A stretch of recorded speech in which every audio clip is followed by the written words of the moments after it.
Hello जय हिंद साथियों, स्वागत करता हूँ आज के सामान्य ज्ञान के इस नए वीडियो में। आज की इस वीडियो में हम लोग देखेंगे सामान्य ज्ञान के टॉप 40 ऐसे जीके क्वेश्चन जो आप सभी के आने वाले बिहार पुलिस एग्जाम के लिए वेरी मोस्ट इंपॉर्टेंट होने वाले हैं और आप सभी प्रैक्टिस सेट जरूर लगाइएगा। चलिए क्वेश्चन नंबर 1 की ओर बढ़ेंगे। क्वेश्चन नंबर 1 में पूछे आ रहा है, वर्ष 1960 में बिहार प्रांतीय कांग्रेस कमेटी का गठन बांकीपुर में हुआ था। इसके पहले अध्यक्ष प्रेसिडेंट कौन चुने गए थे? तो याद रखिएगा, बिहार प्रांतीय कांग्रेस कमेटी का गठन वर्ष 1960 में हुआ था, बांकीपुर में हुआ था। इसके पहले अध्यक्ष प्रेसिडेंट कौन चुने गए थे? तो याद रखेंगे, सर अली इमाम को चुने गए थे। क्वेश्चन नंबर 1 का डी बिल्कुल सही जवाब हो जाएगा। चलिए क्वेश्चन नंबर 2 की ओर बढ़ेंगे। क्वेश्चन नंबर 2 में पूछे आ रहा है, बिहार के किस जिले में स्थित दुर्गावती जलाशय परियोजना कैमूर की पहाड़ियों में स्थित है और इससे रोहतास तथा कैमूर जिलों की सिंचाई मिलती है? तो याद रखिएगा कैमूर। क्वेश्चन नंबर 2 का ये बिल्कुल सही जवाब हो जाएगा कैमूर। चलिए क्वेश्चन नंबर 3 की ओर बढ़ेंगे। क्वेश्चन नंबर 3 में पूछे आ रहा है, मगध के किस शासक ने अवंती साम्राज्य को पराजित कर मगध में मिलाया था, जिससे मगध और अवंती के बीच की 100 साल पुरानी दुश्मनी जो है ख़त्म हो गई थी? तो याद रखिएगा, शिशुनाग जो है अवंती साम्राज्य को पराजित कर मगध में मिलाया था, जिससे मगध और अवंती के बीच की जो है 100 साल पुरानी दुश्मनी जो है ख़त्म हो गई थी। क्वेश्चन नंबर 3 का भी बिल्कुल सही जवाब हो जाएगा। चलिए क्वेश्चन नंबर 4 की ओर बढ़ेंगे। क्वेश्चन नंबर 4 में पूछे आ रहा है, बिहार के उत्तर पश्चिमी हिस्से में स्थित सोमेश्वर श्रेणी की चट्टानें किस मुख्य भूवैज्ञानिक कल्प जियोलॉजिक सिस्टम का हिस्सा है? तो याद रखिएगा, सोमेश्वर श्रेणी की चट्टानें किस मुख्य भूवैज्ञानिक कल्प जियोलॉजिक सिस्टम का हिस्सा है? तो आपको याद रखना है, टर्शियरी कल्प जो है जियोलॉजिकल सिस्टम का जो है हिस्सा, याद रखेंगे भूवैज्ञानिक कल्प का जो है हिस्सा है टर्शियरी कल्प। क्वेश्चन नंबर 4 का सी बिल्कुल सही जवाब हो जाएगा। चलिए क्वेश्चन नंबर 5 की ओर बढ़ेंगे। क्वेश्चन नंबर 5 में पूछे आ रहा है, 1857 के विद्रोह के दौरान छोटा नागपुर क्षेत्र जो तब बिहार का हिस्सा था, जो विद्रोहियों का दमन करने वाले ब्रिटिश कमिश्नर का क्या नाम था?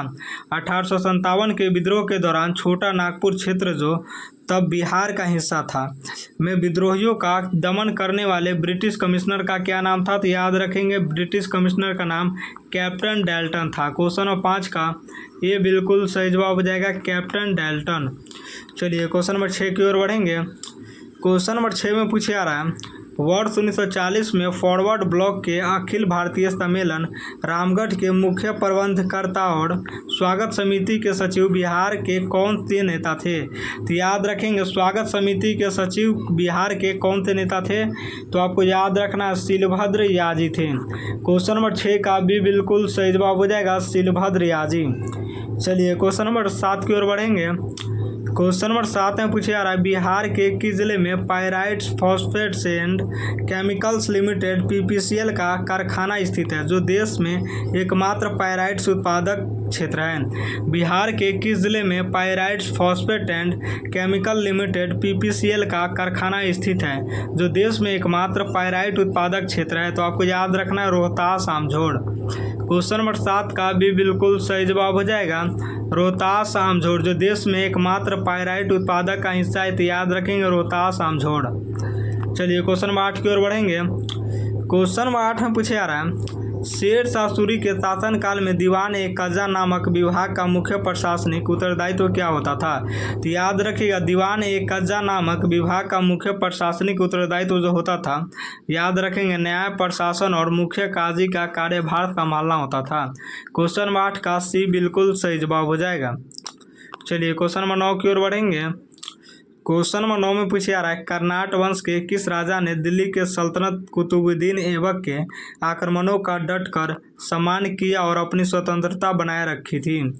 कर्नाट वंश के किस राजा ने दिल्ली के सुल्तान कुतुबुद्दीन ऐबक के आक्रमणों का डटकर सामना किया और अपनी स्वतंत्रता बनाए रखी थी? तो आपको याद रखना है नरसिंह देव। याद रखना, अपनी स्वतंत्रता जो है बनाए रखी थी नरसिंह देव ने। क्वेश्चन नंबर 9 का भी बिल्कुल सही जवाब हो जाएगा। चलिए क्वेश्चन नंबर 10 की ओर बढ़ेंगे। क्वेश्चन नंबर 10 में पूछा जा रहा है, वर्ष 1942 के भारत छोड़ो आंदोलन के दौरान बिहार की किस महिला क्रांतिकारी ने सारण जिले में पुलिस थाने पर राष्ट्रीय झंडा फहराने का सफल नेतृत्व किया था? वर्ष 1942 के भारत छोड़ो आंदोलन के दौरान बिहार की किस महिला क्रांतिकारी ने सारण जिले में पुलिस थाने पर राष्ट्रीय झंडा फहराने का सफल नेतृत्व किया था? तो याद रखिएगा, सफल नेतृत्व किया था शांति घोष शाह ने। क्वेश्चन नंबर 10 का डी बिल्कुल सही जवाब हो जाएगा। चलिए क्वेश्चन नंबर 11 की ओर बढ़ेंगे। क्वेश्चन नंबर 11 में पूछा जा रहा है, बौद्ध परंपराओं के अनुसार वैशाली में आयोजित द्वितीय बौद्ध संगीति की अध्यक्षता निम्नलिखित में से किस बौद्ध भिक्षु ने की थी? बौद्ध परंपराओं के अनुसार वैशाली में आयोजित द्वितीय बौद्ध संगीति की अध्यक्षता निम्नलिखित में से किस बौद्ध भिक्षु ने की थी? तो याद रखिएगा, किस बौद्ध भिक्षु ने की थी? तो साबाकामी सर्वकामनी भिक्षु ने की थी। क्वेश्चन नंबर 11 का बी बिल्कुल सही जवाब हो जाएगा। चलिए क्वेश्चन नंबर 12 की ओर बढ़ेंगे। क्वेश्चन नंबर 12 में पूछा जा रहा है, बिहार के किस प्रमंडल डिवीजन में सबसे कम ज़िले आते हैं जिसके अंतर्गत केवल 2 ज़िले शामिल हैं? बिहार के किस प्रमंडल में सबसे कम ज़िले आते हैं जिसके अंतर्गत केवल 2 ज़िले शामिल हैं? तो याद रखना है, सबसे कम ज़िले आते हैं, याद रखें कि डिवीज़न में जो है सबसे कम ज़िले आते हैं, तो आपको याद रखना है भागलपुर प्रमंडल में जो है सबसे कम ज़िले आते हैं जिसके अंतर्गत केवल कितने ज़िले हैं? तो 2 ज़िले जो है शामिल हैं। क्वेश्चन नंबर 12 का भी बिल्कुल सही जवाब हो जाएगा। चलिए क्वेश्चन नंबर 13 की ओर बढ़ेंगे। क्वेश्चन नंबर 13 में पूछा जा रहा है, वर्ष 1931 में बिहार सोशलिस्ट पार्टी की स्थापना के लिए बुलाई गई पहली अनौपचारिक बैठक पटना के किस स्थान पर आयोजित की गई थी? वर्ष 1931 में बिहार सोशलिस्ट पार्टी की स्थापना के लिए बुलाई गई पहली औपचारिक बैठक पटना के किस स्थान पर आयोजित की गई थी? तो आपको याद रखना है, पटना कॉलेज का कमरा नंबर 32 पर जो है आयोजित की गई थी। क्वेश्चन नंबर 13 का सी बिल्कुल सही जवाब हो जाएगा। चलिए क्वेश्चन नंबर 14 की ओर बढ़ेंगे। क्वेश्चन नंबर 14 में पूछा जा रहा है, मौर्य काल के दौरान जंगलों से लकड़ी और हाथियों को प्राप्त करने तथा उनकी व्यवस्था देखने वाले विभाग के अध्यक्ष को क्या कहा जाता था? मौर्य काल के दौरान जंगलों से लकड़ी और हाथियों को प्राप्त करने तथा उनकी व्यवस्था देखने वाले विभाग के अध्यक्ष को क्या कहा जाता था? तो आपको याद रखना है, कुप्याध्यक्ष कहा जाता था, कुप्याध्यक्ष कहा जाता था। क्वेश्चन नंबर 14 का ये बिल्कुल सही जवाब हो जाएगा, कुप्याध्यक्ष। चलिए क्वेश्चन नंबर 15 की ओर बढ़ेंगे। क्वेश्चन नंबर 15 में पूछा जा रहा है, मुगल सम्राट जहांगीर के शासनकाल में बिहार के किस गवर्नर ने खोखरा देश छोटा नागपुर के हीरा खदान क्षेत्र पर विजय प्राप्त की थी? मुगल सम्राट जहांगीर के शासनकाल में बिहार के किस गवर्नर ने खोखरा देश छोटा नागपुर के हीरा खदान क्षेत्र पर विजय प्राप्त की थी? तो आपको याद रखना है, इब्राहिम खान काकर। क्वेश्चन नंबर 15 का ये बिल्कुल सही जवाब हो जाएगा, इब्राहिम खान काकर। चलिए क्वेश्चन नंबर 16 की ओर बढ़ेंगे। क्वेश्चन नंबर 16 में पूछा जा रहा है, भारत छोड़ो आंदोलन 1942 के दौरान बिहार के किस जिले की उग्र जनता ने जगत नारायण लाल के नेतृत्व में ब्रिटिश शासन को पूरी तरह ठप कर दिया था? भारत छोड़ो आंदोलन 1942 के दौरान बिहार के किस जिले की उग्र जनता ने जगत नारायण लाल के नेतृत्व में ब्रिटिश शासन को पूरी तरह ठप कर दिया था? तो आपको याद रखना है, पटना। क्वेश्चन नंबर 16 का ये बिल्कुल सही जवाब हो जाएगा, पटना। चलिए क्वेश्चन नंबर 17 की ओर बढ़ेंगे। क्वेश्चन नंबर 17 में पूछा जा रहा है, बिहार में बहने वाली बागमती नदी नेपाल की पहाड़ियों से निकलकर बिहार के किस जिले में सबसे पहले प्रवेश करती है? बिहार में बहने वाली बागमती नदी नेपाल की पहाड़ियों से निकलकर बिहार के किस जिले में सबसे पहले प्रवेश करती है? तो आपको याद रखना है, बागमती नदी जो है नेपाल से निकलकर बिहार के किस जिले में प्रवेश करती है? तो सीतामढ़ी में। क्वेश्चन नंबर 17 का ये बिल्कुल सही जवाब हो जाएगा, सीतामढ़ी। चलिए क्वेश्चन नंबर 18 की ओर बढ़ेंगे। क्वेश्चन नंबर 18 में पूछा जा रहा है, पाल वंश के किस शासक ने मगध में आदिनपुरी महाविहार वर्तमान बिहार शरीफ की स्थापना की थी, जो बौद्ध शिक्षा का एक बड़ा केंद्र बना? पाल वंश के किस शासक ने मगध में आदित्यपुरी महाविहार वर्तमान बिहार शरीफ की स्थापना की थी, जो बौद्ध भिक्षु बौद्ध शिक्षा का एक केंद्र बना। तो आपको याद रखना, जो बौद्ध शिक्षा का एक बड़ा केंद्र बना, तो आपको याद रखना है गोपाल। क्वेश्चन नंबर 18 का ये बिल्कुल सही जवाब हो जाएगा। वर्तमान बिहार शरीफ की स्थापना की थी गोपाल ने, जो बौद्ध शिक्षा का एक जो है बड़ा केंद्र बना। चलिए क्वेश्चन 19 की ओर बढ़ेंगे। क्वेश्चन 19 से पूछा रहा है, वर्ष 1928 में जब साइमन कमीशन पटना आया तो राष्ट्रवादी ने उसके विरोध के लिए किस स्थापना पर एक विशाल जनसभा का आयोजन किया था। वर्ष 1928 में जब साइमन कमीशन पटना आया तो राष्ट्रवादियों ने उसके विरोध के लिए किस स्थान पर एक विशाल जनसभा का आयोजन किया था। तो आपको याद रखना है, बांकीपुर मैदान, गांधी मैदान में जो है एक विशाल जनसभा का आयोजन किया गया था। कब किया था? वर्ष 1928 में किया गया था। क्वेश्चन 19 का ये बिल्कुल सही जवाब हो जाएगा। चलिए क्वेश्चन नंबर 20 की ओर बढ़ेंगे। क्वेश्चन नंबर 20 में पूछा जा रहा है, बिहार के दक्षिणी जिलों जैसे गया, नवादा और औरंगाबाद में पाई जाने वाली बलथरी मिट्टी की मुख्य भौतिक विशेषता क्या है। तो बिहार के दक्षिणी जिलों जैसे गया, नवादा और औरंगाबाद में पाई जाने वाली बलथर मिट्टी की मुख्य भौतिक विशेषता क्या है। तो याद रखिए, मुख्य भौतिक विशेषता क्या है। तो यह रेतीली, कंकरीली और लाल पीले रंग की अम्लीय मिट्टी होती है। बिहार के दक्षिणी जिले जैसे गया, नवादा और औरंगाबाद में पाई जाने वाली बलथरी मिट्टी की मुख्य भौतिक विशेषता क्या है। तो यह रेतीली, कंकरीली और लाल पीले रंग की अम्लीय मिट्टी होती है। क्वेश्चन नंबर 20 का भी बिल्कुल सही जवाब हो जाएगा। चलिए क्वेश्चन नंबर 21 की ओर बढ़ेंगे।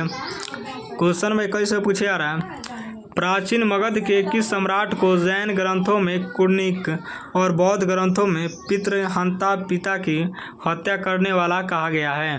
प्राचीन मगध के किस सम्राट को जैन ग्रंथों में कुर्निक और बौद्ध ग्रंथों में पितृहंता, पिता की हत्या करने वाला कहा गया है। तो आपको याद रखेंगे, अजातशत्रु। प्राचीन मगध के किस सम्राट ने जैन ग्रंथों को कुर्निक और बौद्ध ग्रंथों के पितृहंता, पिता की हत्या करने वाला कहा गया। तो अजातशत्रु को जो है पिता की हत्या करने वाला कहा गया। क्या कहा गया है ग्रंथों में? तो कुर्निक कहा गया है। क्वेश्चन में 21 का भी बिल्कुल सही जवाब हो जाएगा। चलिए क्वेश्चन 22 की ओर बढ़ेंगे। क्वेश्चन 22 से पूछा जा रहा है, वर्ष 1920 के बिहार प्रांतीय राजनीतिक सम्मेलन भागलपुर के मुख्य अध्यक्ष कौन थे, जिन्होंने असहयोग के सिद्धांतों को पूर्ण समर्थन दिया था। वर्ष 1920 के बिहार प्रांतीय राजनीतिक सम्मेलन भागलपुर के मुख्य अध्यक्ष कौन थे, जिन्होंने असहयोग के सिद्धांतों को पूर्ण समर्थन दिया था। तो आपको याद रखना है, पूर्ण समर्थन दिया था डॉक्टर राजेंद्र प्रसाद ने। क्वेश्चन 22 का ये बिल्कुल सही जवाब हो जाएगा, डॉक्टर राजेंद्र प्रसाद। चलिए क्वेश्चन नंबर 23 की ओर बढ़ेंगे। क्वेश्चन नंबर 23 में पूछा जा रहा है, तुगलक काल के दौरान दिल्ली के सुल्तान गयासुद्दीन तुगलक के आक्रमण के समय तिरहुत मिथिला क्षेत्र का प्रशासनिक मुख्यालय कहाँ स्थानांतरित किया गया था। तुगलक काल के दौरान दिल्ली के सुल्तान गयासुद्दीन तुगलक के आक्रमण के समय तिरहुत मिथिला क्षेत्र का प्रशासनिक मुख्यालय कहाँ स्थानांतरित किया गया था। तो आपको याद रखना है, हरि सिंहपुर जो है स्थानांतरित किया गया था।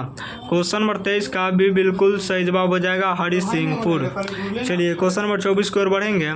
क्वेश्चन नंबर 24 में पूछा जा रहा है, वर्ष 1912 में जब बिहार को एक अलग प्रांत बनाया गया तो नवगठित बिहार प्रांतीय विधान परिषद में कुल कितने सदस्यों की व्यवस्था की गई थी। वर्ष 1912 में जब बिहार को एक अलग प्रांत बनाया गया तो नवगठित बिहार प्रांतीय विधान परिषद में कुल कितने सदस्यों की व्यवस्था की गई थी। तो आपको याद रखना है, कुल जो है 43 सदस्यों की अध्यक्षता की गई थी। क्वेश्चन नंबर 24 का भी बिल्कुल सही जवाब हो जाएगा। चलिए क्वेश्चन नंबर 25 की ओर बढ़ेंगे। क्वेश्चन नंबर 25 में पूछा जा रहा है, बिहार के उत्तर पूर्वी जिलों जैसे पूर्णिया, कटिहार में पाई जाने वाली पुरानी जलोढ़ मिट्टी को किस फसल के उत्पादन के लिए सबसे उत्तम माना जाता है। बिहार के उत्तर पूर्वी जिलों जैसे पूर्णिया, कटिहार में पाई जाने वाली पुरानी जलोढ़ मिट्टी को किस फसल के उत्पादन के लिए सबसे उत्तम माना जाता है। तो आपको याद रखना है, जूट उत्पादन के लिए सबसे उत्तम माना जाता है। क्वेश्चन नंबर 25 का भी बिल्कुल सही जवाब हो जाएगा। चलिए क्वेश्चन नंबर 26 की ओर बढ़ेंगे। क्वेश्चन नंबर 26 में पूछा जा रहा है, वर्ष 1937 के चुनावों के बाद बिहार विधानसभा के पहले निर्वाचित अध्यक्ष स्पीकर कौन बने थे जिन्होंने स्वतंत्रता के पूर्व इस पद को संभाला था। वर्ष 1937 के चुनावों के बाद बिहार विधानसभा के पहले निर्वाचित अध्यक्ष स्पीकर कौन बने थे जिन्होंने स्वतंत्रता के पूर्व इस पद को संभाला था। तो आपको याद रखना है राम दयालु सिंह, जिन्होंने स्वतंत्रता के पूर्व इस पद को जो है संभाला था। क्वेश्चन नंबर 26 का ये बिल्कुल सही जवाब हो जाएगा। चलिए क्वेश्चन नंबर 27 की ओर बढ़ेंगे। क्वेश्चन नंबर 27 में पूछा जा रहा है, वर्ष 1936 में बिहार में जमींदारों के अत्याचार के खिलाफ स्वामी सहजानंद के नेतृत्व में चलाए गए बकासत आंदोलन का मुख्य केंद्र बिहार का कौन सा जिला था। वर्ष 1936 में बिहार में जमींदारों के अत्याचार के खिलाफ स्वामी सहजानंद के नेतृत्व में चलाए गए बकासत आंदोलन का मुख्य केंद्र बिहार का कौन सा जिला था। तो आपको याद रखना है बिहार का कौन सा जिला था, तो मुंगेर बढ़िया टाल था। क्वेश्चन नंबर 27 का ये बिल्कुल सही जवाब हो जाएगा। मुख्य केंद्र बिहार का कौन सा जिला था, तो मुंगेर था। याद रखेंगे मुंगेर बढ़िया टाल। चलिए क्वेश्चन नंबर 28 की ओर बढ़ेंगे।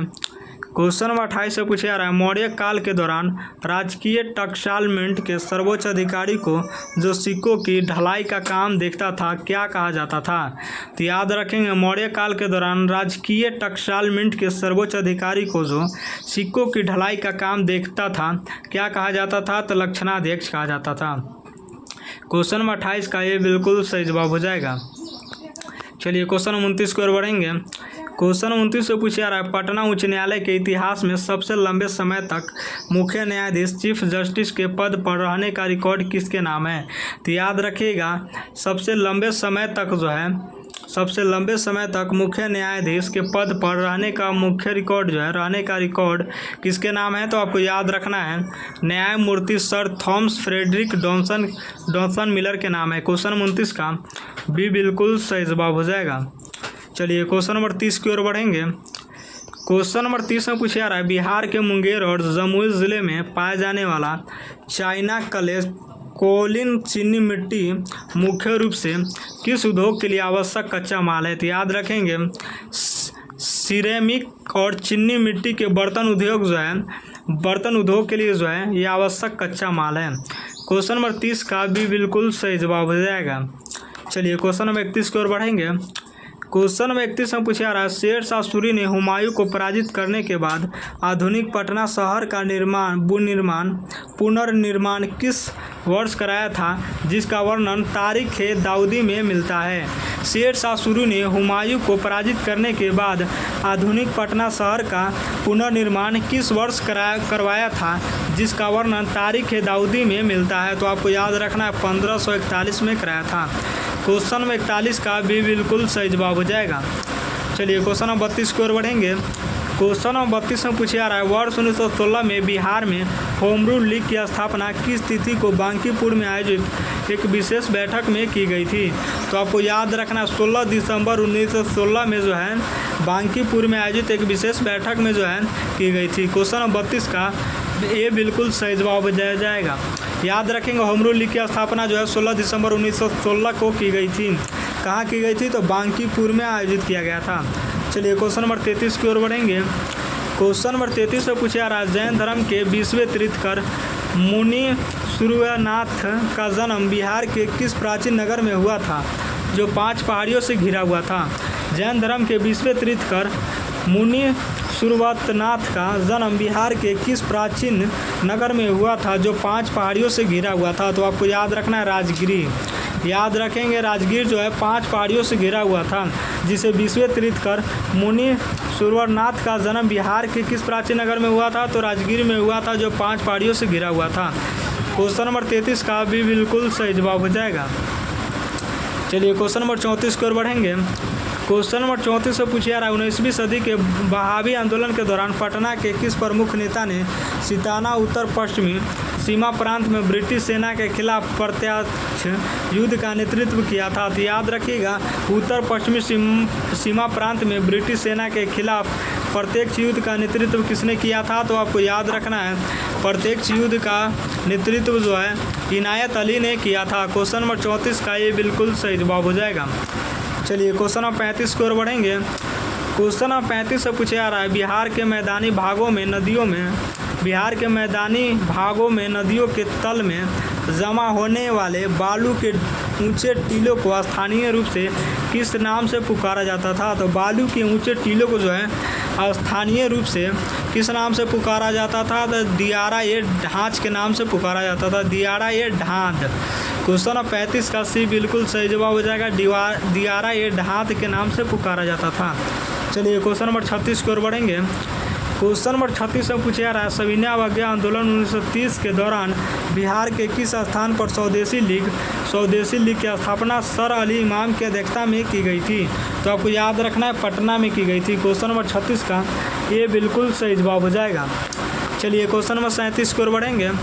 क्वेश्चन नंबर 37 से पूछा जा रहा है वर्ष 1861 में ब्रिटिश पुरातत्वविद अलेक्जेंडर कनिंघम ने बिहार के किस स्थान की खोज की थी और उसे प्राचीन बौद्ध ग्रंथों दीघ निकाय के आधार पर नालंदा महाविहार के रूप में प्रमाणित किया था। वर्ष 1861 में ब्रिटिश पुरातत्वविद अलेक्जेंडर कनिंघम ने बिहार के किस स्थान की खोज की थी और उसे प्राचीन बौद्ध ग्रंथ दीघ निकाय के आधार पर नालंदा महाविहार के रूप में प्रमाणित किया था। तो आपको याद रखना है बड़गांव नालंदा। क्वेश्चन नंबर 37 का भी बिल्कुल सही जवाब हो जाएगा।